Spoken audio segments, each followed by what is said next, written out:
बिस्मिल्लाहिर्रहमानिर्रहीम, अस्सलाम वालेकुम। अल्हम्दुलिल्लाह मदीना मुनव्वरा से आमद हुई और आप सब लोगों के लिए बहुत सारी दुआएं, वतन अज़ीज़ के लिए बहुत सारी दुआएं इंशाअल्लाह। कल से ये क्रिकेट की दुनिया का सबसे बड़ा जो इवेंट है वर्ल्ड कप, उसका यानी आगाज़ होने लगा है 5 अक्टूबर से। तो इसी एतबार से कल से यानी कि 4 अक्टूबर से हम रोज़ाना इंशाअल्लाह 19 नवंबर तक, जब तक ये वर्ल्ड कप का फ़ाइनल है, रोज़ाना प्रोग्राम हर लम्हा पुरजोश में हम आपके साथ हाज़िर होंगे इंशाअल्लाह। तो इस एतबार से ये प्रोग्राम 11 तारीख की फ़िलहाल हमारी ये आखिरी नशस्त है। इसलिए हमने कोशिश की है कि आज कुछ तज्ज़ियाकारों को ज़हमत दें कि अगले 45-50 दिन जब हम नहीं होंगे, जब हम उसके बाद दोबारा आएंगे, तो तब तक मुल्की मंजरनामा कितना बदल चुका होगा या नहीं बदला होगा। कहते हैं ना, पाकिस्तान में तो एक हफ़्ता भी बहुत होता है सियासत में। तो अगले 45-50 दिन क्या होंगे, ज़रा इसका हम जायज़ा लेने की कोशिश करेंगे। ज़रा शुरू यहाँ से करते हैं कि सुप्रीम कोर्ट ऑफ पाकिस्तान में एक केस इस वक्त ज़ेर समाअत है। ये केस कई एतबार से बहुत दिलचस्प है, अपनी नौइयत का मुनफरिद केस है। प्रैक्टिस एंड प्रोसीजर एक्ट से कहा जाता है, पिछली गवर्नमेंट इसको लाई, पिछले चीफ जस्टिस साहब ने इसको रोक दिया। इससे पहले कि ये बाकायदा तौर पर इस पर दस्तखत होते, इसको अभी बना भी नहीं था कानून, लेकिन उससे पहले ही बंदियाल साहब ने उसको रोक दिया।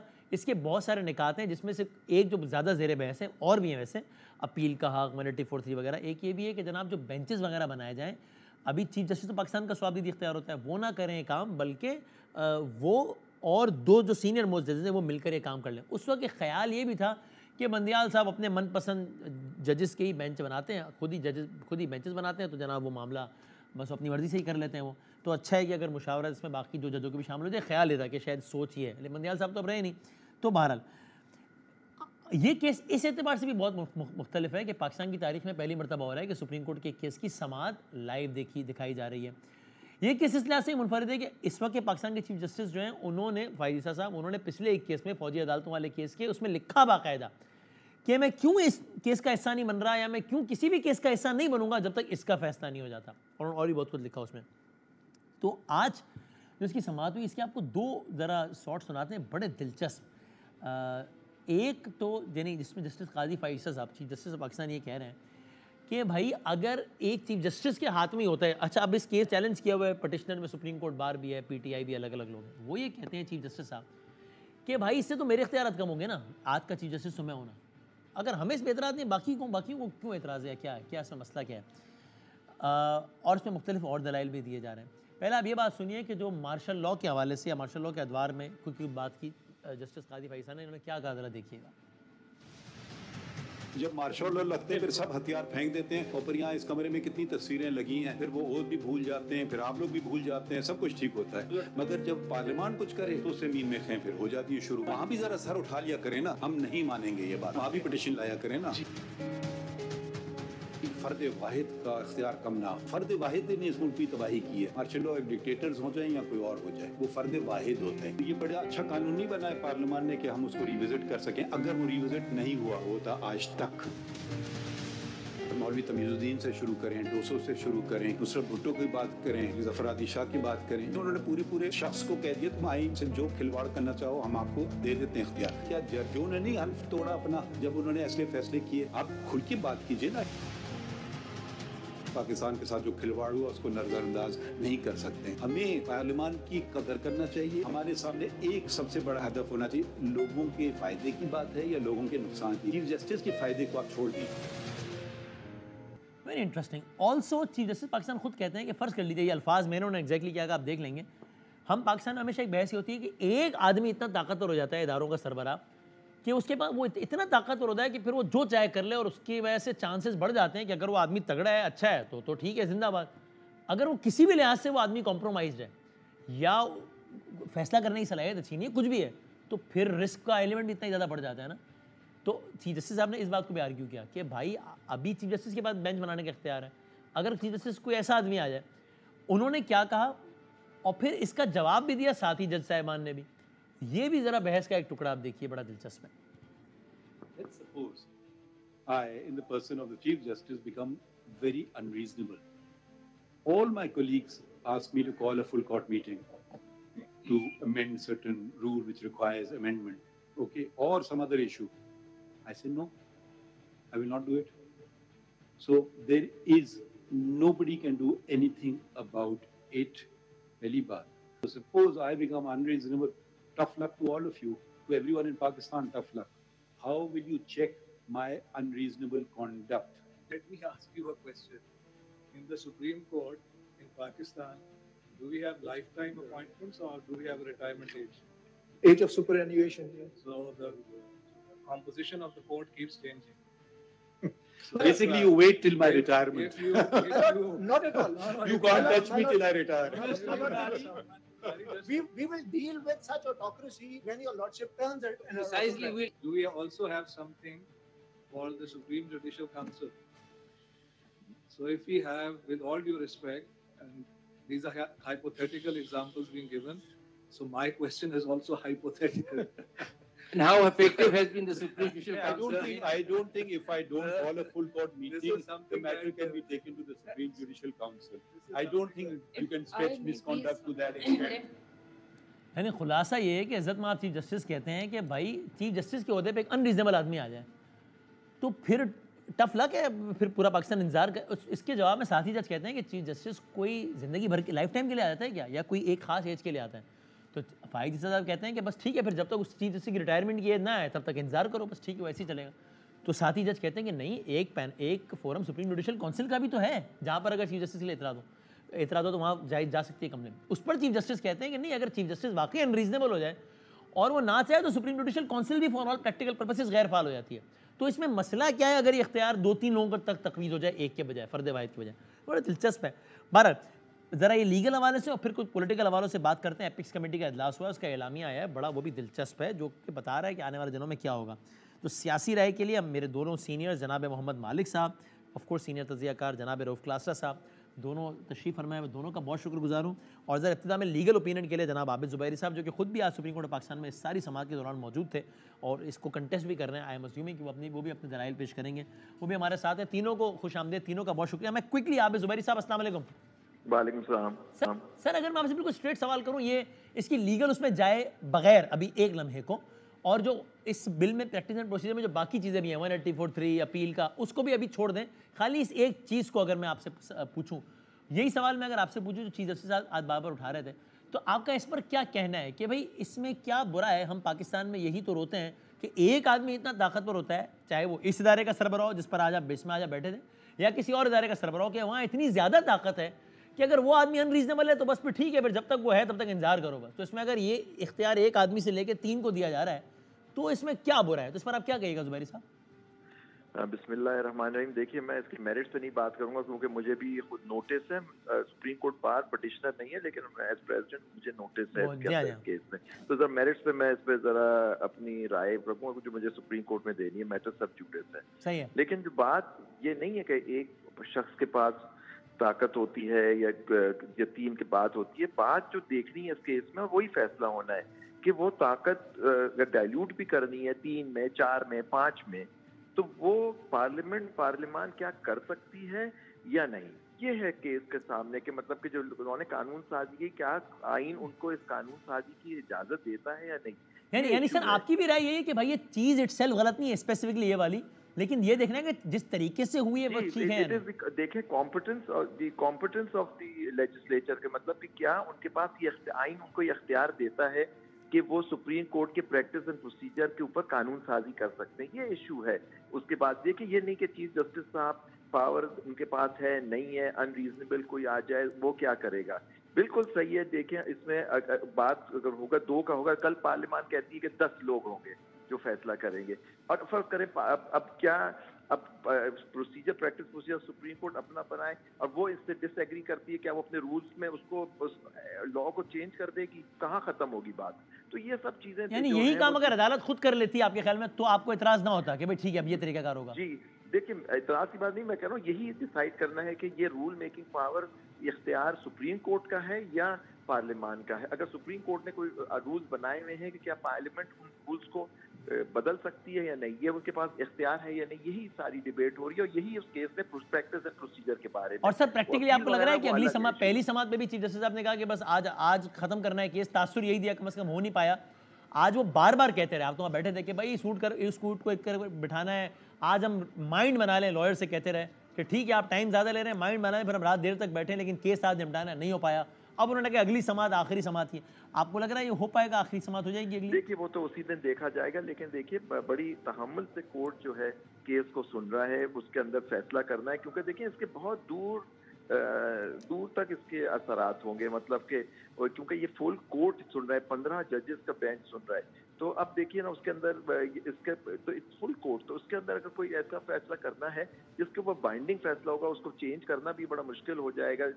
उसकी अपील का क्या होगा, उस व्यू से वो डिसएग्री करेंगे बाद में कोई कोर्ट आके, तो ये सब चीजें देखनी है। एंड आप इसे फाइनल क्वेश्चन ये आप बताइएगा कि आप, ज़ाहिर है आप लोग का तो काम ही है, हमने एज अ सहाफ़ी कुछ समातें कवर की हैं, पाकिस्तान की आवाम की अक्सरियत ने ज़िंदगी में पहली मरतबा ये सब देखा है। ये जिस तरह केस आर्ग्यू हो रहा है, ये ऐसे ही होता है या आपके ख्याल में the lawyers are not being provided a fair chance, इतनी ज़्यादा इंटरप्शन हो रही है बेंच की तरफ से कि वो लॉयर्स को सही मौका नहीं मिल रहा? नहीं, बात ये है कि असल में यहाँ जजेस ज्यादा है, मतलब 15 इतनी ज्यादा नहीं होते, वो 3 होते हैं या 5 होते हैं, तो जरा वो उसमें जरा से होता है। लेकिन नेचुरली देखिए जजेस इस्तेमाल क्यों करते हैं, देखिए यही तरीका, यही खूबसूरती है इसकी पूरे प्रोसेस की, कि जजेस समझना चाह रहे होते हैं, क्योंकि आप या तो कि कोई मुद्दा लेके आया, वो कह रहा है ये गलत है, तो जजेस पूछना चाह रहे हैं आपको क्या नुकसान है, क्या इसमें गलत बात है, क्या गैर आईनी बात की है पार्लियामान में जिसकी वजह से आप चाहते हैं कि हम इसको डिक्लेयर कर देंगे। तो ये सब चीजें पूछेंगे नेचुरली, उनका सवाल करके, क्योंकि कलम उनके हाथ में, उन्होंने फैसला देना है,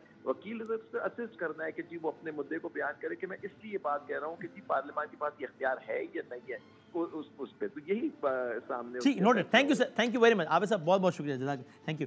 अब मालिक साहब और क्लास साहब, मैं ज़रा सियासी तौर पर आने से पहले आप दोनों इस पर भी अपना ओपिनियन दीजिए ना, स्टार्टिंग फ्रॉम यू मालिक साहब, कि आपके ख्याल में, अभी हम इसको दीगर टेक्निकलिटीज़ में नहीं जा रहे कि 184(3) अपील का इसको बड़ा, लेकिन आपको ये, और ये भी लीगल कॉम्प्लिकेशन में भी नहीं जाते, वो लॉयर्स की बहस है, लेकिन ये बात अच्छी नहीं है कि अगर फ़र्द वाहिद से फ़ैसला निकल के अगर ये 3 जजेस तक आ जाता है, तो एक तो उस दलील की वजह से जो खुद चीफ जस्टिस ने दी कि भाई एक अनरीजनेबल आदमी आके बैठ गया तो फिर इंतजार करते रहो, दूसरा ये कि अगर कहीं और से भी एक इदारे की तरफ से दूसरा इदारा मैनेज होने की कोशिश भी है, तो भी एक आदमी को मैनेज करना ज़्यादा आसान है, 3 को मैनेज करना निस्बतन मुश्किल है पाकिस्तान के हालात में, ये भी एक रिलेवेंट बात है। मालिक साहब? बदामी ये बड़ा इंटरेस्टिंग केस है, बिकॉज मेरे नज़दीक ये पॉलिटिकल केस अब बन गया और पॉलिटिकल बेसिस पे इसका फैसला होगा। हाँ, ये जितनी लीगल बॉडीज हैं इनका बड़े अरसे से खुद भी यही डिमांड थी जो ये हुआ। ये फटा, आप लॉयर्स को देख लें, जिन लॉयर्स की एफिलिएशंस हैं नवाज शरीफ PMLN वगैरह ग्रुप में, वो मुकदमे की हिमायत कर रही है कि जी ये लॉ बिल्कुल ठीक पास हुआ है। ऐसा ही है। जो दूसरे साइड के लॉयर्स हैं वो कहते हैं जी गलत है, ये पावर नहीं थी और ये नहीं था। इशू इसमें ये बेंचेस वाला और ये तमाम ये सेकेंडरी इशू है, इसमें असल इशू बना हुआ है वो है अपील का, कि अपील जो है वो जी क्योंकि एक सब्सटैंशियल चेंज है इसलिए वो आइन में होगी।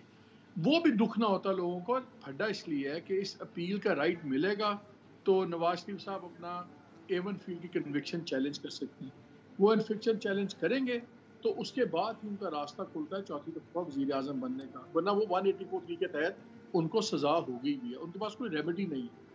अपील सिवाय इस केस में इस तरह लेजिस्लेशन से, अगर ये आज अदालत रूल कर देती है कि आपको लीगल अमेंडमेंट, कॉन्स्टिट्यूशनल अमेंडमेंट चाहिए, तो फिर इलेक्शन में तो फारिग हो गए ना नवाज साहब, वो नई पार्लियामेंट आए फिर वो आईनी। आप क्लियर इस बारे में कि अगर ये वाला उड़ जाता है अगली समात में, तो फिर नवाज शरीफ पाकिस्तान आके भी चौथी दफा वज़ीर आज़म नहीं बन सकते? आप क्लियर इस बारे में मुझे बताइए ना, उनकी कन्विक्शन कैसे ओवरटर्न होगी जो सुप्रीम कोर्ट सर? वो कुछ लॉयर्स वगैरह अदरवाइज वो आर्ग्यू भी कर रहे थे कि नहीं जनाब इसका तो ताल्लुक ही नहीं है, वो तो यूं है, तो यूं अपनी लीगल बहस।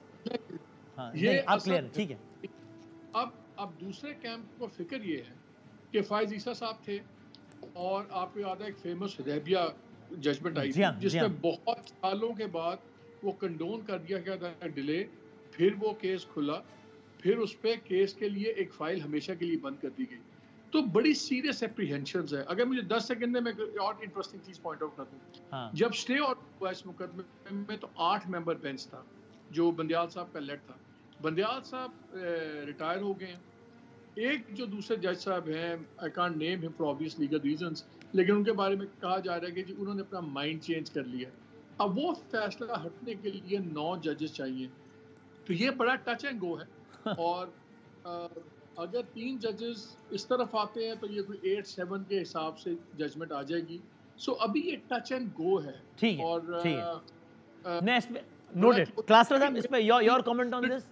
फैसला होगा, लीगल पे नहीं। सही है सर। मैं थोड़ा साफ ज़रा, जैसे आपने बदामी भाई बिल्कुल ठीक कहा है कि हम कोई लीगल एक्सपर्ट नहीं है कि, लेकिन एक लेमैन की एक हमारी रीडिंग है। और जैसे मालिक साहब बिल्कुल ठीक कह रहे थे कि it's all about your liking के वो जो उस नवाज शरीफ साहब कैंप के लोग हैं उनकी इंटरप्रिटेशन अपनी है, जो मुखालिफ हैं खान साहब के हैं वो अपनी दे रहे हैं अपनी। एक चीज़ मैं थोड़ी सी वो प्लीज़ आप या मालिक साहब उस पर मुझे क्लैरिफाई किया। मैं सुन रहा था, मेरा ख्याल है ख्वाजा आसिफ थे या राना सनाउल्लाह साहब थे, मुझे याद नहीं है, किसी टीवी चैनल पे ये सवाल हुआ। तो उस वक्त उन्होंने कहा जनाब कि वो जो नवाज शरीफ साहब का जो है ना ताहयात वाला मसला है वो तो हमने एक अलहदा एक अमेंडमेंट के तहत वो तो हल कर लिया, उसका सुप्रीम कोर्ट में ये जो केस चल रहा है उसका उससे कोई आजम नज़ीर तारड़ वगैरह भी यही कहते हैं, तारड़ साहब, आजम तारड़ साहब, इरफान कादिर साहब 5 साल। हाँ, उन्होंने कहा जी 5 साल के लिए वो उनको तो उनकी हमने सज़ा कर दी थी, तो जिसमें से वो आपका जो मसला सुप्रीम कोर्ट वाला है ना इलेक्शन लड़ने वाला कि वो चौथी दफ़ा वो वज़ीर आज़म नहीं बन सकते या इलेक्शन नहीं लड़ सकते ताहयात वाला, वो मसला तो वो कहते हैं हमने हल कर दिया, सॉल्ट आउट हो गया, नंबर 1। और दूसरी चीज़ हमने भी प्रोसीडिंग को ज़रा वो फॉलो किया है। अगर उनको जो चीफ जस्टिस साहब को मैं फाइनली मतलब अगर मुझसे फॉर्मली पूछें तो I tend to agree with उनके काजी साहब को कि इतना बहुत सारा वो समझते हैं पाकिस्तान में ये वकील थे, लॉयर्स थे और पॉलिटिकल पार्टीज हैं जो समझती थी ठीक या गलत कि चीफ जस्टिस जो है ना वन मैन आर्मी के तौर पर वो ट्रीट करते हैं, उनके पास इतनी पावर्स आ जाती हैं, वो एक अगेन आके जिसको डिक्टेट करें, जिसको सुओ मोटो लें, लिहाजा उसको थोड़ा सा रेगुलाइज करने की ज़रूरत है। अब सवाल यह है कि सुओ मोटो तो कहीं नहीं किया ना, मतलब मुझे एतराज़ होता अगर सुओ मोटो ख़त्म कर दिया जाता, जैसे मुझे एतराज़ होता कि आपको ये पाकिस्तान जैसे मुल्कों में जहाँ पे इतनी पोलिटिकली तौर पर यहाँ पोलराइजेशन है और यहाँ पे हुक्मरान जो हैं वो बहुत सारे अपने बिजनेसेस करते हैं, अपनी मर्जी के ब्यूरोक्रेट्स लगाने और मार धाड़ करनी। आपको पाकिस्तान जैसे मुल्कों में आपको थोड़ा मोड़ा आपको जुडिशल एक्टिविज्म चाहिए होता है प्रोटेक्ट करने के लिए, तो आपने बिल्कुल ही अगर उस पर सुओ मोटो को ख़त्म कर देते मुझे बिल्कुल एतराज़ होता, मैं ज़रूर कहता ये गलत हुआ है, आपको नहीं करना चाहिए। अब अगर वो पार्लियामेंट ये कह रही है कि सुओ मोटो भी रहेगा लेकिन उसको 3 सीनियर जजेस हैं अगेन इंक्लूडिंग चीफ जस्टिस, वो बैठ के पहले उसको 5 मिनट डिस्कस कर लें कि हमें इसका सुओ मोटो लेना है या नहीं लेना। तो मेरा नहीं ख्याल कि कोई इतना बड़ा इशू था जिसको चैलेंज किया जाता, जिसके लिए इतना मतलब फुल बेंच की जरूरत पड़ती। फिर नहीं, चक्कर ये ना जो मालिक साहब कह रहे हैं कि भाईजान ये रौला ही नहीं है, मसला ये है ही नहीं, असल मसला दूसरा वाला है, अपील वाला है, वो नहीं ये कह रहे। वरना ये बताइए ये वाली बात तो मुझे भी समझ में तो वो यही आती है। नहीं सर मैं उसी में आ रहा हूँ, वो अपील वाला है वो ये समझते हैं कि हमने पार्लियामेंट में एड्रेस कर लिया है, वो यही कहते हैं जो सजा थी मियां साहब तो फिर जेल से बैठ के भी इलेक्शन लड़ सकते हैं। अगर आपने 5 साल वाला आपने मसला हल कर लिया है कि 5 साल के बाद आपका बैन खत्म हो जाएगा, फिर तो मियां साहब जेल से बैठ के इलेक्शन में लड़ सकते हैं। शहबाज शरीफ साहब भी आपको पता है बेल पे वज़ीर आज़म बनने थे, गिलानी साहब के भी ये केसेस थे, नैब के केसेस थे, ये शहद खकान अब्बासी साहब पे भी केसेस थे और भी बहुत सारे लोगों पे केसेस रहे, इमन जरदारी साहब पे केसेस थे।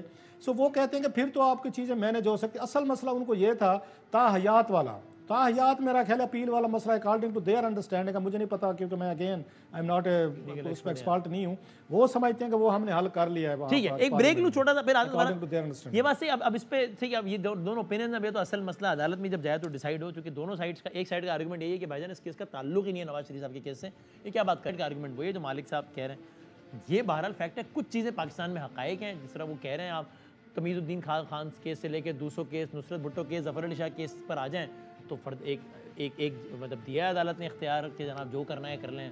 मुशर्रफ साहब तो ऑन रिकॉर्ड कहते रहे कि मैंने अदालत से 3 साल मांगे थे, 5 मांग लेता तो अच्छा होता, जैसे कोई दुकान में बंदा कोई सौदा खरीदना आता है। ये अभी ये बंदियाल साहब के भी ज़माने में अगर चले जाएँ पर रोड पे निकलें और 100 लोगों से पूछें कि मिस्टर ABC कौन है, सुप्रीम कोर्ट के कुछ मुअज़्ज़िज़ जज साहिबा के नाम लें और कहें कौन है, तो हर आदमी बताएगा ये जज है सुप्रीम कोर्ट के। यार उसी सुप्रीम कोर्ट के 6 और जजों के नाम लें और लोगों से पूछे वो कौन है, वो कहेंगे हम तो नहीं जानते भाईजान, पता नहीं कौन है, क्योंकि उनको कोई उस तरह के बेंच पे बिठाया ही नहीं जाता था और बाकी सारे बेंच में एक ही तरह के जज होते थे। वो खुद मकबूल बाकर साहब भी इसी का हिस्सा थे गुलजार साहब के ज़माने से जो आज CM बने। तो ये इंटरेस्टिंग तो है। एक छोटा सा ब्रेक लेते हैं फिर ज़रा लीगल एंगल डिस्कस करते हैं। भाई ये एपिक्स कमेटी का मालिक साहब क्लासरा साहब जो एलामिया आया है थोड़ी देर पहले, जिसमें काकड़ साहब बैठे थे, आसिम मुनीर साहब बैठे थे, वो कहते हैं मुल्क में किसी भी किस्म के सियासी मुसल्ला गिरोह या तंजीम की हरगिज़ कोई जगह नहीं है। सियासी मुसल्ला गिरोह और दीगर सरगर्मियों में मुलविस अफराद के साथ सख्ती से निपटा जाएगा। ठीक है, PTI की बात तो नहीं हो रही मेरा ख्याल है। एक ब्रेक के बाद ज़रा बताइएगा ये क्या है। खुश आमदीद मालिक साहब और क्लासरूम हमारे साथ हैं। मैं बगैर वक्त ज़ाया किए ताकि बस क्विकली इनसे कुछ बातें पूछ सकूँ। स्टार्टिंग फ्रॉम यू मालिक साहब ये एपिक्स कमेटी का भी एलामिया है जिसमें वज़ीर आज़म बैठे थे, आर्मी चीफ बैठे थे। मुल्क में किसी भी किस्म के सियासी मुसल्ला गिरोह या तंजीम की कोई जगह नहीं है और उन्हें इससे सख्ती से निपटा जाएगा। Again loud and clear message के पीटीआई के साथ जो चल रहा है वही चलता रहेगा मामला? नहीं, आई थिंक इसमें तो कोई एम्बिग्युइटी है ही नहीं, बड़ा क्लियर मैसेज है। और देखिए, जितना भी नया पावर स्ट्रक्चर बन रहा है, चाहे वो पोस्ट इलेक्शन देख लें, आपको हम सबको क्लियर इंडिकेशन है कि कोलिशन गवर्नमेंट बनेगी 99% लेड बाय पीएमएलएन, वो भी हमें क्लियर आइडिया है। और मियाँ साहब एंड कंपनी जो है, इनकी सबसे बड़ी फिक्र इनको ये है कि आज जो बिल्कुल एब्सोल्यूट दरवाजे बंद हैं एस्टैब्लिशमेंट के और इमरान खान के दरमियान में, कहीं वो कोई बातचीत ना शुरू हो जाए दोबारा, बिकॉज वो टोटल चेंज हो जाएगा। तो आई थिंक इसमें तो आपको और ऐसा होने का आज की तारीख में आपको कितना चांस नजर आता है? देखिए, आज की तारीख में तो कोई चांस नहीं है, लेकिन वसीम, बात यह है कि इलेक्शन अगर होने हैं और एक्सरसाइज होनी है, हमारी किसी भी इंस्टीट्यूशन में इतनी कैपेसिटी नहीं है कि वो इलेक्शन सारा रिग कर ले। प्री पोल चीज़ें आप करवा सकते हैं, पोस्ट पोल रीस्ट्रक्चरिंग आप अलायंसेस बना सकते हैं, लेकिन पोलिंग डे की रिगिंग कोई नहीं कर सकता चाहे भी। तो बड़े ज़मीनी हक़ाइक़ अभी चेंज होंगे। मेरा ख्याल है आपने जब इब्तिदाई में शुरू में कहा था ना कि 20 हफ्ता बहुत होता है, हाँ। ये आने वाले 15 दिन कुछ ज़्यादा ही सेंसिटिव हैं, बिकॉज आपने देखा कि साइफर ट्रायल भी उधर जेल के अंदर होगा, ये बाकी चीज़ें भी हो रही हैं, बेल्स हम देख रहे हैं कि उस तरह नहीं हो रही और एक फैसले की तरफ तेज जा रहे हैं, मियाँ साहब भी वापस आ जाएंगे। सो ये अगले 2-3 हफ्ते बड़े ही क्रिटिकल होंगे। ठीक है। और ये अगले 5-6 हफ्तों में फैसला हो जाएगा कि इस मुल्क में अगर क्या इलेक्शन होने हैं, और अगर होने हैं तो किस नौयत के होने हैं। नौयत बहुत ज़रूरी है अगर आपने आगे प्रेडिक्टेबल पावर स्ट्रक्चर के साथ चलना है। क्लासरा साहब, नवाज शरीफ साहब चौथी मरतबा बनने जा रहे हैं वज़ीर आज़म पाकिस्तान के? सर मेरा ख्याल है अब पावर्स के पास कोई ऑप्शन नहीं रहा। अब वो अपनी ये जो अभी बात आप पूछ रहे थे ना कि खान साहब के साथ क्या दोबारा हो सकता, मेरा नहीं ख्याल कि खान साहब वाला चैप्टर जो है ना वो खुलेगा या बातचीत होगी या दोबारा। एक दफ़ा जो उसको फील होता है उनको इस्टेब्लिशमेंट को कि खान साहब को जो 2018 वाला तजर्बा था वो उन्हें लेकर बैठ गया है। अभी जो भी हो, अच्छा हो बुरा हो, मेरा ख्याल वो फैसला कर चुके हैं कि अभी आपको नवाज़ लीग के साथ ही जाना है। पार्टनर जो अगर कोई बचा हुआ है इस वक्त इस्टेब्लिशमेंट को फील होता है, वो इस वक्त वही है, नवाज शरीफ साहब हैं। उनके पास कोई ऑप्शन बच नहीं गया। खान साहब जितना एक्सट्रीम पर चीज़ों को लेकर गए हैं और जिस तरह की चीज़ें अटैक्स उन्होंने किए हैं या लड़ाई झगड़ा जो भी हुआ है, सो अपने बहुत सारे ऑप्शन को खो बैठे हैं। सो ना चाहते हुए भी, सपोजली ना चाहते हुए भी इस्टेब्लिशमेंट को कहते हैं ना भारी पत्थर पे या भारी दिल के साथ बात दिले ना करना खास्ता पड़ेगा नवाज शरीफ साहब को। अच्छा, लेकिन एक चीज़ ज़रूर है कि इस्टेब्लिशमेंट कोशिश करेगी, अगरचे नवाज शरीफ साहब नहीं मान रहे और बातचीत दरमियान में हो भी सही, लेकिन वो मरियम साहिबा जो हैं उनकी अपनी कंसर्न्स हैं, इस्टेब्लिशमेंट कंफर्टेबल फील करती है अगर शहबाज शरीफ साहब होते हैं, क्योंकि 16 महीने जिस तरीके से उन्होंने हर एक को खुश रखा है। वो हमारी साइड पे कहते हैं उधर उसमें वो जो सरायकी पीर होता है ना, सबको बेटा देता है, वो किसी को मायूस नहीं करता, वो किसी को मतलब उनको बेटे देने वाले खुशखबरी देता है। तो शहबाज शरीफ साहब इसी तरह के पीर हैं, सियासी पीर हैं, जो हर एक को मतलब बच्चा दिए रखते हैं कि चलें आप भी ठीक हैं, आप भी ठीक हैं, आप भी ठीक हैं। सो उनको सूट करता था कि इस तरह का बंदा हो। नवाज शरीफ साहब के बारे में सब जानते हैं, लाख वो अपने आप पे वो काबू पाने की कोशिश करें, अपने ऊपर वो एक्टिंग करें, फेक करें, वो अपने आप को कहें नहीं जी मैं बदल गया हूँ, मैं अब नहीं, ऐसा कोई मसला नहीं होगा। मेरा नहीं ख्याल वो ज़्यादा देर तक नवाज शरीफ साहब अदाकारी कर पाएंगे अपने मिजाज के ख़िलाफ़।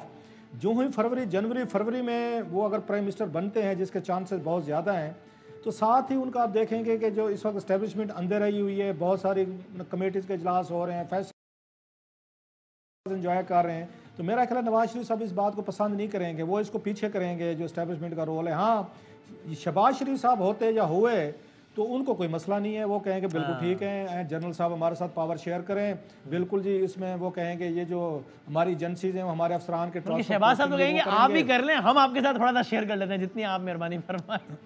एग्जैक्टली। सो नवाज शरीफ साहब का ये मिजाज नहीं है, वेदर लाइक इट और नॉट, वो अपनी पावर जो है वो नहीं देने को तैयार, वो स्पेस नहीं देते इस्टेब्लिशमेंट को। इस्टेब्लिशमेंट को पता है। सो अगर ये आपने कामयाब इसको चलाना है सेटअप को, तो फिर इस्टेब्लिशमेंट को अभी से तैयार होना चाहिए ज़हनी तौर पर कि नवाज शरीफ साहब 6 महीने रहें, 12 महीने रहें या 18 महीने या 2 साल, वट एवर टाइम, उन्होंने आपके साथ पावर शेयरिंग नहीं करनी। शहबाज शरीफ साहब पावर शेयरिंग कर सकते हैं। अभी से आपको ज़हनी तौर पर एक जी सर। हाँ ठीक, मैं समझ गया। अच्छा, मैं एक क्विकली एक कमेंट इसमें, मालिक साहब है हमारे साथ, कनेक्शन शायद लॉस हूँ मैं। हाँ मालिक साहब, क्विकली इसमें भी अगर आप कमेंट करें ना, फिर मैंने एक आखिरी सवाल करना है आप दोनों से इस मौजूद से हटके कि ये बहस बड़ी होती है कि एक तरफ ये कि नहीं जनाब नवाज शरीफ के अलावा कौन आएगा, लेकिन दूसरा ये जो क्लासराज ने कहा कि बहरहाल उनको भी पता है कि ये आदमी बहरहाल अंदर से तो है मामला, इनकी ख़ास राय है नवाज शरीफ साहब की और पंगा हो जाना है आगे जाके, तो शायद ना आने दें। आपका इस पर क्या ओपिनियन है जो भी क्लासराज साहब ने कहा? देखिए, मेरे ख्याल में PMLN एस्टैब्लिश मजबूरी है, नवाज शरीफ नहीं। लेकिन having said that, I think बनेंगे नवाज शरीफ साहब भी PMLN की तरफ से, and I totally agree with Rauf कि ये 6 माह से ज़्यादा नहीं चल सकते, इनका क्लैश होगा ही होगा। लेकिन इस बार एक फ़र्क है, इस बार जो आप देख रहे हैं जिस तरह स्ट्रक्चर बना, जिस तरह फैसिलिटेशन काउंसिल बनी है, इसका आप स्ट्रक्चर देख लीजिए। पहले इसका स्कोप इंटरनेशनल इन्वेस्टमेंट पे था, अब लोकल प्रोजेक्ट्स, लोकल इश्यूज, वो सारे इसमें आ गए। CGS इसको सुपरवाइज भी कर रहे हैं चीज़ों को। आपने नागरा में देखा सर्विंग लेफ्टिनेंट जनरल आए हैं, जो इसकी इम्प्लीमेंटेशन विंग है काउंसिल की, इसके अंदर भी सर्विंग ऑफिसर सब कुछ है। और बार बार हर मीटिंग को एपेक्स कमेटी में चीफ ऑफ द आर्मी साहब भी बैठे होते हैं और बड़ा क्लियर कर दिया एस्टैब्लिशमेंट ने भी और गवर्नमेंट की जो अरेंजमेंट है कि ये जो फैसिलिटेशन काउंसिल है ये इकनॉमिक इंजन बनेगा पाकिस्तान की ग्रोथ का। अब अगर मियाँ साहब आते हैं, खाली मियाँ साहब का इशू नहीं है, उनके साथ एक और भी शख्स आते हैं, उनका नाम इसहाक डार साहब है। साहब भी जर्नली तरीके से अपनी फाइनेंस मिनिस्ट्री चलाते हैं।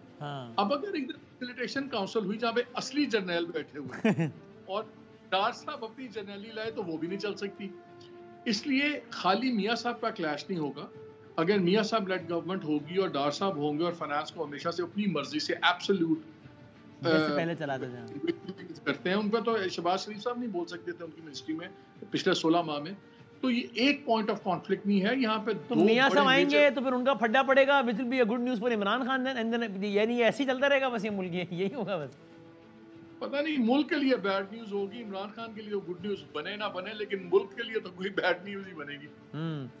अच्छा सर, ये टुवर्ड्स दी एंड आप दोनों क्लासरा साहब, माली साहब, ये क्रिकेट जो है ना, ये हमारी पूरी कौम के लिए खेल से बढ़कर है, और चाहे कोई आदमी क्रिकेट एक्सपर्ट हो ना हो, उसको अपनी एक राय ज़रूर रखता है। और वर्ल्ड कप से बड़ा इवेंट कोई होता नहीं है। कल से हमारे डेली हम लाइव ट्रांसमिशन भी कर रहे होंगे, कल से अगले 40-50 दिनों तक। तो क्लासरा साहब, पहले आप बताइए, मुझे नहीं मालूम क्रिकेट आप कितना बहुत शौक या कम वैसे तो, लेकिन आप ना ओपिनियन दीजिए। आप ज़ाहिर है हर आदमी क्रिकेट को फॉलो करता है। ये एशिया कप में जो हुआ और फिर ये 2 वार्म अप मैचेस जो लगे, आज 15 रन से फिर हार गए, फिर ये आपको क्या लग रहा है वर्ल्ड कप से पहले हमारी टीम की क्या उम्मीदें हैं क्लासरा साहब? सर मैं बाकी पहले ये बता दूं, क्रिकेट वो पाकिस्तान की तरह जैसे कहते हैं ना, मैंने भी बड़ी खेली है, बचपन में भी खेली है, स्कूल कॉलेज लेवल पे अच्छी खासी क्रिकेट खेले, जुनूनियत की हद तक देखी, और बहुत बड़ा एडमायर रहा हूँ जवेद मियाँ दाद का स्पेशली, और वसीम अकरम साहब जो है ना, शोएब अख्तर हूँ, ये सारे मेरे बड़े इस मामले में उनका बड़ा मैं वो रहा हूँ मैं सर। बल्कि जब जवेद मियाँ दाद साहब रिटायर हो गए थे तो मैंने बड़ा अर्सा क्रिकेट देखनी छोड़ दी थी, मैं आपको दिल से बता रहा हूँ। इतना मैं मतलब क्रिकेट को फॉलो करता था। खैर बाद में वसीम अकरम साहब का बहुत बड़ा मैं एडमायर रहा हूँ। अब coming to the point sir, so Pakistan में हर बंदे को क्रिकेट के साथ दिलचस्पी है और कमेंट भी ज़रूर करता है उस पर। एक पाकिस्तानी इसके टीम के बारे में जो किसी ने कहा था, जो मेरा ख्याल है वो उन पे आते, वो हमारा एलिमेंट ऑफ वो है अनप्रडिक्टेबिलिटी है।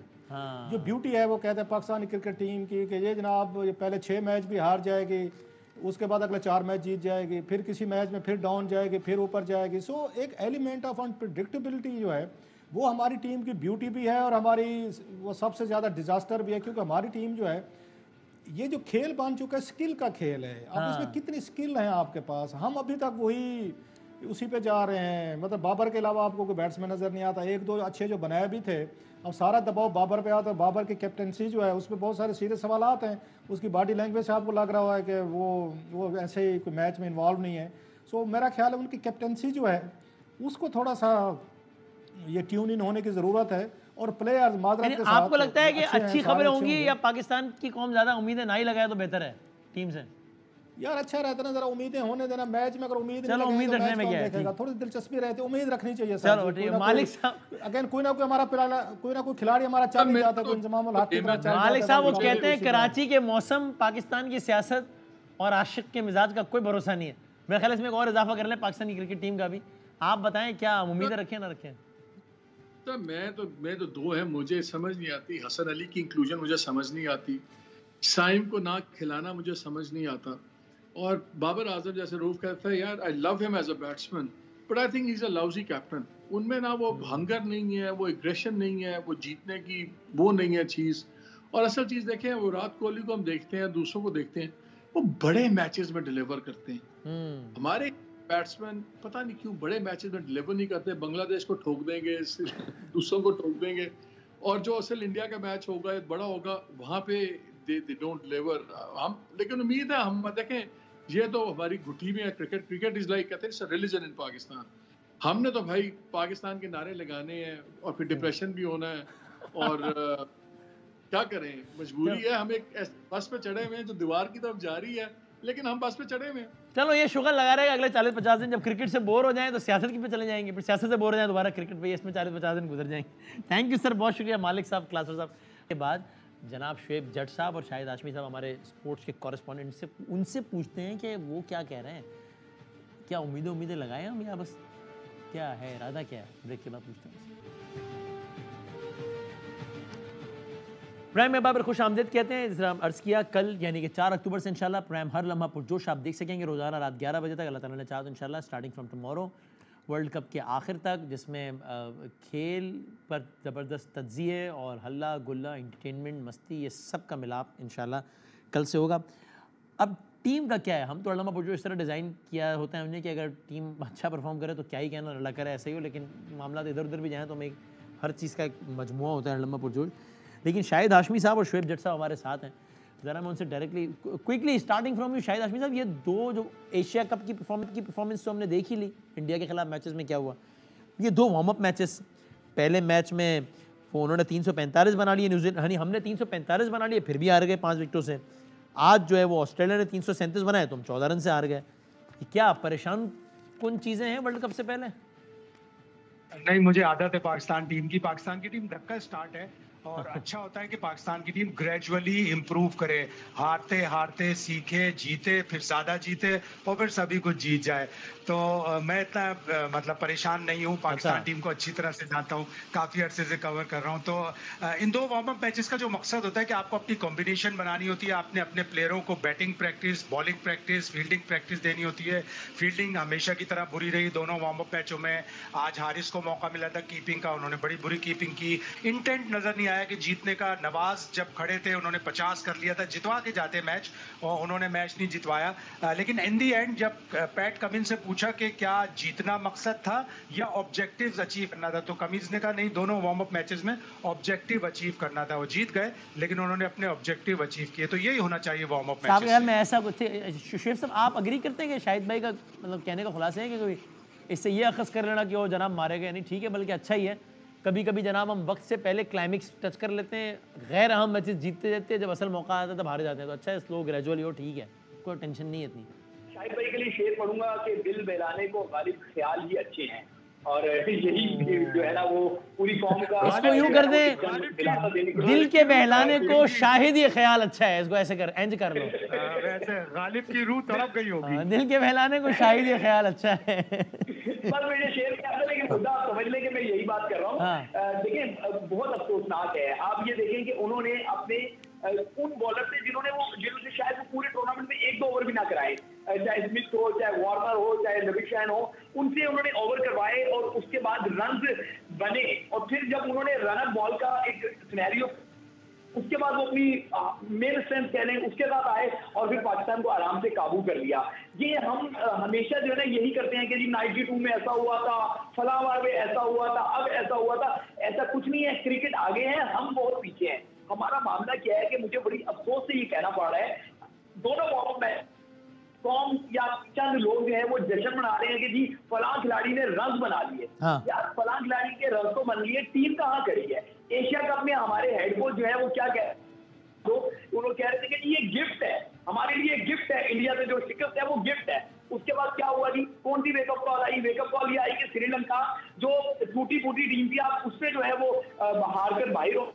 बिल्कुल मैं समझता हूँ कि मेरे नजदीक, मैं शाहिद भाई की बड़ी इज्जत करता हूँ, लेकिन मेरे नजदीक अहमदों की बात है कि अगर हम ये सोचें कि इस परफॉर्मेंस के बाद हम उठ खड़े होंगे, ऐसा नहीं है। आपको नहीं तो आपको टॉप 4 में भी टीम नजर नहीं आ रही क्या? देखिए इस परफॉर्मेंस को देखते हुए तो मुझे लग रहा है कि हम जो टीमें होंगी उनमें शायद 4 में शामिल हो, सेमीफाइनल खेलने वाली 4 टीमों में शामिल नहीं होंगे, जो मुझे नजर आ रहा है इस टाइम। हाँ, अगर टीम ने गियर पकड़ लिया तो फिर शायद कुछ कर ले, जैसे शाहिद भाई कह रहे हैं कि धक्का स्टार्ट है, ये ना हो कि धक्का लगाते लगाते इवेंट खत्म हो जाए और फिर जब इंजन स्टार्ट हो तो पीछे पलट, पीछे तो कुछ है ही नहीं, पीछे तो घर का रास्ता है, घर वापस आ जाओ। शाहिद भाई बता दें, मैं समझता हूँ कि बहुत ही डिसअपॉइंटिंग परफॉर्मेंस है कि मतलब शाहिद भाई अल्लाह ना करे ऐसा तो नहीं होगा ना कि अफगानिस्तान नीदरलैंड इनके खिलाफ हम 700-800 1200 रन कर दें और असल मैच में हार जाएं, बड़े मैच। नहीं, ऐसा नहीं है, ऐसा नहीं है। पाकिस्तान की टीम अनप्रिडिक्टेबल जरूर है, और पाकिस्तान की टीम एक आध मैच ऐसा होगा जो खुदा ना खास्ता, अल्लाह ना करे कि वो हल्की टीम से हार जाए, लेकिन फिर बड़ी टीम को भी हरा देगा। 2019 का वर्ल्ड कप देखें आप, वेस्ट इंडीज से पाकिस्तान बुरी तरह हारा, -5 के नेट रन रेट पे चला गया, और 2 दिन बाद उसी ग्राउंड पर दूसरी पाकिस्तान की टीम उतरी जिसने 338 रन बनाकर इंग्लैंड की टीम को शिकस्त दे दी, जो फाइनल जीती। तो पाकिस्तान की टीम से किसी भी चीज की बईद नहीं है, अच्छा खासा हल्का मैच हार जाएंगी और बड़े से बड़ी टीम को पाकिस्तान की टीम हरा देगी। अच्छा, तो शाहिद साहब आपके ख्याल में, मतलब ज़ाहिर टीम तो अपनी प्रिपरेशन कर रही होगी वो, लेकिन ये एशिया कप के मैचेस इंडिया वर्सेस श्रीलंका, फिर ये दो, आपको मैं कहूँगी कि जिन 2 चीज़ों पर सबसे ज़्यादा तवज्जो करनी चाहिए कि ये चीज़ें मरवा सकती हैं, वो क्या हैं शाहिद साहब? देखिए, मेन 2 चीजें होंगी। एक तो आपकी बैटिंग, आपको बड़े स्कोर करने पड़ेंगे मैचेस, और वर्ल्ड कप वही टीम जीतेगी जिसकी बहुत ही अच्छी बॉलिंग होगी, और बॉलिंग को आपको कुशन देना पड़ेगा 300-350 रन्स का, और फिर बॉलिंग अच्छी करें। और नंबर 2 आपकी कप्तानी। आपकी कप्तानी बाबर आजम की बहुत वीक है, उनको बहुत कुछ सीखना पड़ेगा, बहुत एग्रेशन के साथ करना पड़ेगा। क्वालिटी प्लेयर है, वो अपनी बैटिंग को रख के देखे कि आज जिस तरह उसने बैटिंग की, 59 बॉल्स 90 रन, छक्के भी मारे, 11 चौके भी मारे, तो वो अग्रेशन उसे अपनी कप्तानी में भी लानी पड़ेगी। अब इतनी चेंज हो गई वनडे की क्रिकेट कि आप अगर 400-450 रन भी बनाएंगे और आप विकेटें नहीं लेंगे तो आप मैच हार जाएंगे। तो वो एग्रेशन उसे लानी पड़ेगी, बॉलर्स को प्रॉपर फील्ड देनी पड़ेगी। 2 स्लिप, स्पिनर भी करा रहा होगा तो उसको 1 स्लिप और 1 करीबी फील्डर। शुएब जट साहब, बाबर आजम की कप्तानी क्या कहिएगा? वसीम भाई, मैं तो बिल्कुल इससे डिसएग्री करूंगा। सॉरी, डिसएग्री शायद मुनासिब लफ्ज़ नहीं है, लेकिन मैं इससे इत्तेफाक नहीं करूंगा। इसलिए नहीं करूंगा कि आज देखे ना, किया आपने वही है, मैच खेलने वाले सऊद शकील को बेंच पे बिठा दिया गया कि जी उनको बैटिंग प्रैक्टिस की जरूरत नहीं है। 60 से ज्यादा मैच खेलने वाले शादाब खान को आपने बारी दिलवा दी, आपने सलमान अली, आप खुद बारी लेने आ गए। यार ये क्या हुआ है? अभी जो शाहिद भाई ने एग्रेशन दिखाई है, वो एग्रेशन क्या टॉप क्लास नहीं, पार्ट टाइम बॉलर, बल्कि उनके भी जो पार्ट टाइम होते होंगे, डेविड वार्नर की फैंटी लगाई है, स्मिथ की फैंटी लगाई है, लबिशाने की फैंटी लगाई है। स्कोर तो निकाल के देखें कि स्कोर बनाए किसके खिलाफ है। देखिए, मैं आपको बता रहा हूँ, समझना होगा हमें सिर्फ कप्तानी में ही नहीं, हमें पूरी टीम में अगर जाके देखें, वहां एग्रेशन नजर नहीं आ रही, वहां एक चीज नजर आ रही है और वो है दोस्तियां, मनमानियां। और ये दोस्तियां मनमानियां तबाहियां ला रही हैं। मैं आपको बताऊं, 3 साल आपने जो बोए, अब ये ना समझिए कि आप फल खाएंगे, ये नजर आ रहा है। ये चीजें जो है ना ओवरनाइट नहीं हुई, ये चीजें हम कब से कह रहे हैं कि आप छोटी टीमों को हरा रहे हैं, 20 स्ट्रेंथ को 30 स्ट्रेंथ को हरा रहे हैं। जब मेन स्ट्रेंथ आती है तो 228 रन की शिकस्त आपको मिलती है। तो मैं तो ये चाहता हूं कि पाकिस्तान टीम यूनाइट होकर खेले, मॉडर्न डे क्रिकेट कॉपी करने की कोशिश कर ले, अगर इनके बस में नहीं है। लेकिन इस टीम से तवक्को लगवाना ये ऐसे ही है कि खुद को धोखा देना। दुआएं हैं जो इनकी तकदीर बदल सकती है, अदरवाइज मुझे नहीं लगता कि ये टीम जो है वो रिदम पकड़ेगी। आखिरी बात शाहिद साहब, स्क्वाड की हद तक आप मुतमईन हैं या समझते हैं कि भाई there is something very wrong with the squad, या आप कहेंगे नहीं भाई यही थे खिलाड़ी और किसको लेके जाना था, बस सही है यही?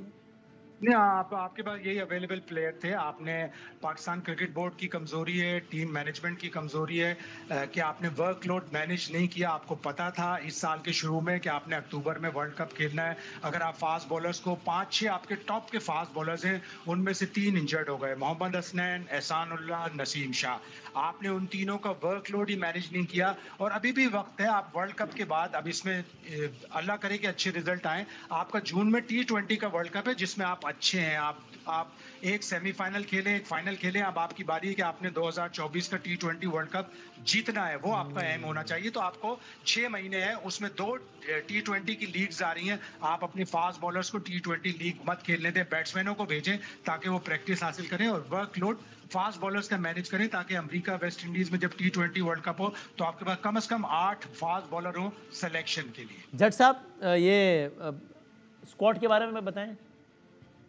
बिल्कुल नहीं जी, हम बैकअप मौजूद है, लेकिन उसको तैयार नहीं किया गया। जो तैयार है उनको मौका नहीं दिया गया। आप मुझे बताएं, हारिस की जगह यहाँ बनती थी विकेट कीपर या सरफराज अहमद की विकेट कीपर जगह बनती थी? वो स्पिनर को अच्छा खेलते हैं, कर सकते थे। इसी तरीके से जमान खान जिनके 6-7 आउट है, आप उनको उठा के लेके चले गए, तो फिर ये अब्बास अफरीदी जो है इनका क्या कसूर है? बाकी जो हमारे पास बॉलर है इसमें मैं बताऊं 2-3 वीक लिंक, तो मैं पहले भी आपकी जो है ना ट्रांसमिशन में कह चुका हूँ, शादी लिंक है, हारिस रऊफ आपका वीक लिंक है, कप्तान आपका वीक लिंक है। मैं आपको बता रहा हूँ एज अ बैटर नहीं, एज अ कैप्टन वो आपका बहुत बड़ा वीक लिंक है। चलो नहीं, अब इसमें मजीद कल आप लोगों की नशरियात भी होगी, नजीर साहब के साथ रोजाना बयानी पुरजोश में बात करेंगे। और आप कह रहे हैं कप्तानी भी बहुत बड़ा वीक लिंक है। लेट्स सी, अल्लाह खैर करेगा इंशाल्लाह। कल रात 11 बजे से इंशाल्लाह, बशर्ते सेहत व सलामती व ज़िंदगी और हालात, 11 बजे से इंशाल्लाह हर लम्हा पुरजोश।